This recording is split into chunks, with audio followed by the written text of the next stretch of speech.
जय श्री कृष्ण। राधे राधे। राम रामेति रमे रामे मनोरमे विष्णु सहस्रनाम ततुल्यम राम नाम वरानने। राम रामेति रमे रामे मनोरमे विष्णु सहस्रनाम ततुल्यम राम नाम वरानने।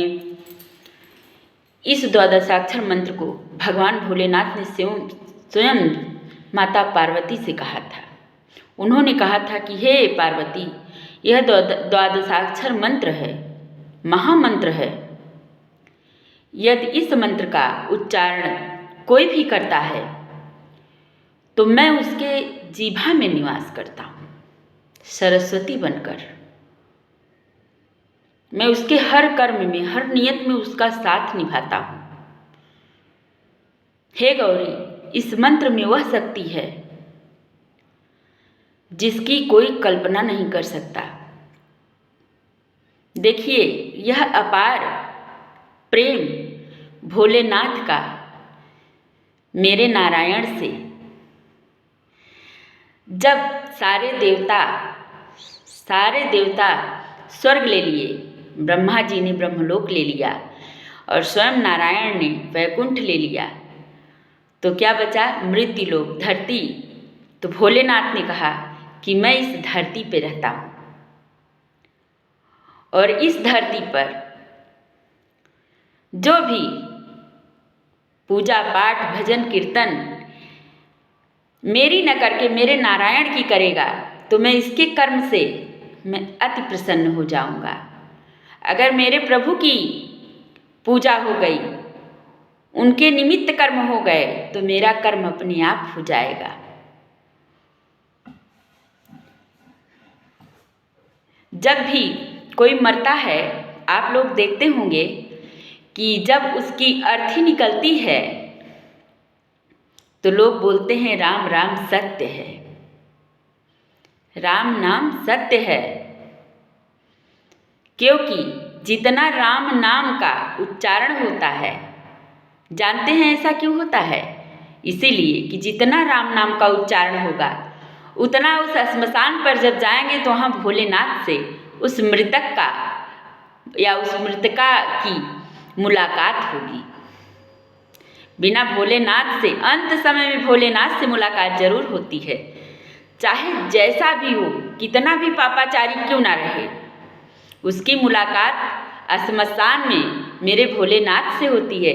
इसीलिए एक नाम उनका ये भी है, उनको लोग अवधर दानी कहते हैं, कोई लोग अघोरी कहते हैं।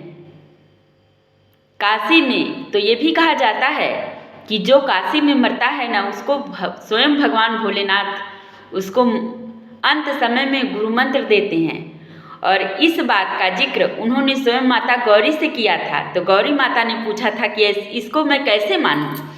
तो उन्होंने कहा, जाओ देखो, श्मशान में जो काशी में मरे होंगे उनके कान को मैं काट देता हूँ थोड़ा सा, और जो काशी में नहीं मरे होंगे वो ऐसे आम जैसे हर जगह के मरने वाले होते हैं। अगर आप काशी में नहीं मरे हैं, भले आप काशी में आपका अंतिम संस्कार होने जा रहा है, लेकिन वो ऐसे ही रहेगा। लेकिन अगर आप काशी में मर गए तो भगवान भोलेनाथ से आपको गुरु मंत्र जरूर मिलेगा। अभी तक तो बहुतों ने इसका स्पष्टीकरण किया है, लेकिन मैंने नहीं देखा है। आइए कथा की ओर चलते हैं। जब भगवान भोलेनाथ से सारे देवता इस मृत्युलोक में मिलने आए, हमेशा मिलते थे। ब्रह्मा जी भी आते थे, सारे देवता आते थे, तो नारायण नहीं आते थे। तो भगवान भोलेनाथ का नारायण से यही प्रश्न होता था कि सब तो मुझसे मिलने इस धरती पर आते हैं, पर आप क्यों नहीं आते? इसका वजह बताएं। तो उन्होंने कहा, मैं कैसे आऊं नाथ आपसे मिलने? उन्होंने कहा, क्यों नहीं आ सकते? उन्होंने कहा कि मैं कैसे आऊं आपसे मिलने? हर कंकड़ में मुझे शंकर नजर आते हैं। मुझे लगता है कि मैं आपके ऊपर पांव रख के नहीं आ सकता। मैं उस काबिल नहीं हूँ, मैं इतना बड़ा पाप का भागीदार नहीं हो सकता। आप इसका उपाय बताएं। उन्होंने कहा, ठीक है, यदि आपको ऐसा लगता है कि हर कंकड़ में आपको शंकर नजर आते हैं, तो आप पैर ही मत रखिए, लेट के मेरे पास आइए। उन्होंने कहा कैसे? उन्होंने कहा कि आप आकर के मेरे गले में लपट जाइए। देखिए, भगवान भोलेनाथ के गले में जो नाग वासुकी रहते हैं ना, वो वही नारायण हैं। उनका वो भगवान भोलेनाथ के गले में जो नाग लपटा रहता है उसको नाग वासुकी कहा जाता है। देखिए इन दोनों की अपार प्रेम लीला। जब द्वापर युग में भगवान श्री कृष्ण नारायण जब उत्पन्न हुए थे श्री कृष्ण बनकर, जब वो महारास रचाने लगे गोपियों के साथ, तो भगवान भोलेनाथ से रहा नहीं गया।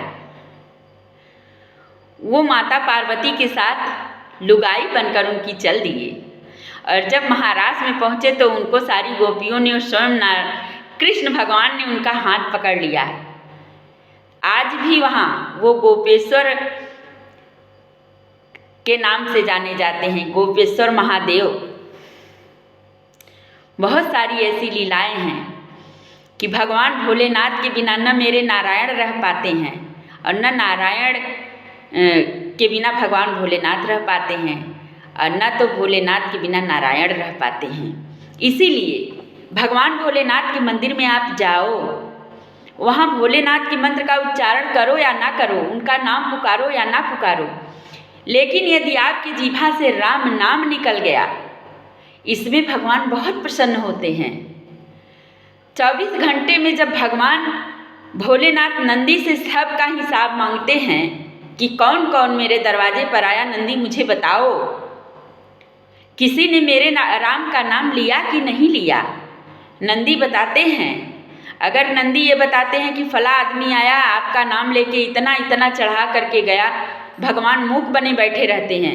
यदि नंदी ने कह दिया कि नहीं वह आदमी आया था और राम राम कह रहा था, भगवान चाहते हैं कि ऐसा भक्त मेरे पास मुझसे मिलने रोज आए, नहीं भगवान स्वयं चल देते हैं उससे मिलने। कौन है ऐसा जो मेरे प्रभु का नाम लेता है? इसीलिए मैं कहती हूँ, हे संसार के वासियों, हे लोगों, जितने भी इस धरती पर रहते हो, यदि आप लोगों से संभव हो तो जरूर उनके नाम का कीर्तन कराओ। नहीं संभव हो, अपने घर के मंदिर में जहाँ भी जाओ, राम का नाम जरूर लो, राम राम करो, राम नाम का कीर्तन करो। इसमें मेरे भूत भावर भगवान भोलेनाथ इतना प्रसन्न हो जाते हैं। वो कहते हैं कि मैं धरती पर हूँ, लेकिन इस धरती पर मेरे नारायण का भजन कीर्तन पूजा हो गया तो मेरी पूजा हो जाती है। मैं उनके पूजा से इतना प्रसन्न हो जाता हूँ, चाहे भक्त मेरे पास आए या ना आए, लेकिन यदि मेरे राम का, मेरे विष्णु का, मेरे नारायण का यहाँ सम्मान हो गया तो मेरा सम्मान हो गया। इसलिए मैं कहती हूँ कि अगर संभव हो तो अपने घर के मंदिर में, बाहर के मंदिर में, अपने मन के मंदिर में राम का नाम लिया करो। अरे यार, अगर मरने के बाद राम राम सत्य है तो जीते जी क्यों ना करें? बिना राम के कल्याण नहीं होगा। और दुविधा में कुछ मत गंवाओ, दुविधा में दो गए माया मिले न राम। दुविधा में मत गंवाओ, भगवान भोलेनाथ के मंदिर में जाओ, राम राम का उच्चारण करो, उनका कीर्तन करो, उनका वंदन करो। हो सके तो साल भर 6 महीने में रामायण करवाओ, कीर्तन करवाओ, कथाएं करवाओ। देखो भगवान भोलेनाथ वो तो ऐसे देव हैं, सारे देवता तो आपको कर्म के अनुसार फल देंगे, लेकिन भगवान भोलेनाथ मेरे पिता ऐसे हैं कि यदि आपके कुंडली में रंक होना लिखा है और उनकी दृष्टि आपके कर्मों पर पड़ गई तो आपको कुबेर बनाते देर नहीं लगेगी। यही सत्य है। इसलिए मैं चाहती हूँ कि राम राम राम अपने जीवन में ले आओ। राम राम, राधा श्याम, राधे कृष्ण, सीता राम अपने जीवन में लाओ। राम का ऐसा नाम है जिसमें समग्र सृष्टि समाई हुई है। राधे कृष्ण का नाम ऐसा है कि समग्र सृष्टि समाई हुई है। उनके नाम का उच्चारण करो। अभी के लिए मेरी कथा समाप्त हुई। अगर मेरी कथा में कोई कमी हो, भूल हो, बोलने में कोई त्रुटि हो, कमी हो तो ज़रूर क्षमा करिएगा। जय श्री कृष्णा। राधे राधे।